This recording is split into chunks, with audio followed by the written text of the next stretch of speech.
La Municipalidad de Santa Cruz del Quiché siempre nos hemos interesado por darle mejoramiento, mantenimiento a las carreteras a nivel comunitario. En esta ocasión la comunidad de Tzucac, de Sibacá y de Pachoj presentaron su solicitud ante la Municipalidad de Santa Cruz del Quiché a través de los COCOES, ¿verdad?, quienes solicitaban este trabajo importante para ellos también realizar en la comunidad. Entonces el día de hoy pues estos trabajos ya se comenzaron a ejecutar. Los proyectos que ya se tenía planificado, y aquí en Sibacá se está realizando el mejoramiento de 4 kilómetros de carretera.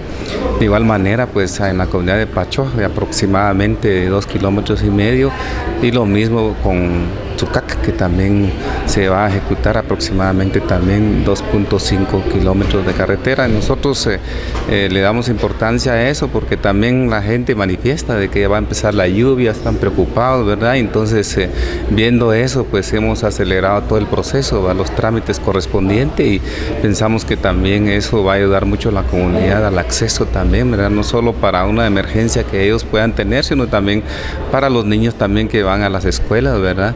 Y al transporte, que también es importante para la comunidad. Realmente agradecemos en primer lugar a Dios para alegrar nuestro camino en el tiempo de invierno, donde está sacando el material, y estamos muy contentos con la comunidad.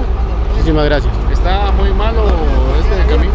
Muy malísimo, muy mal el camino, entonces por eso necesitamos pues que se eche ese material para que el tiempo de invierno sea transitable nuestra necesidad en el tiempo de invierno. Por ejemplo, nuestro fertilizante, unos que compren maíz, llega hasta aquí a la escuela, que no queda medio camino. ¿Los vecinos son los beneficiados? Son 46 familias.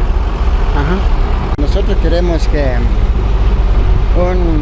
ustedes van a arreglar nuestro camino, pues entonces ahorita vienen los camiones o maquinaria, pues nosotros queremos que de una vez que empiece aquí hasta arriba, pues muy mal, sí, está muy mal, sí, por el invierno pues siempre cuesta pasar uno, ¿verdad? Pues entonces, por eso ahorita estamos contentos, estamos alegres, ¿verdad? Pues que cuando vienen los maquinarios, pues entonces por eso que estamos alegres, pero ojalá pues nosotros queremos de una vez hasta que se termine el trabajo hasta allá arriba, pues eso es lo que...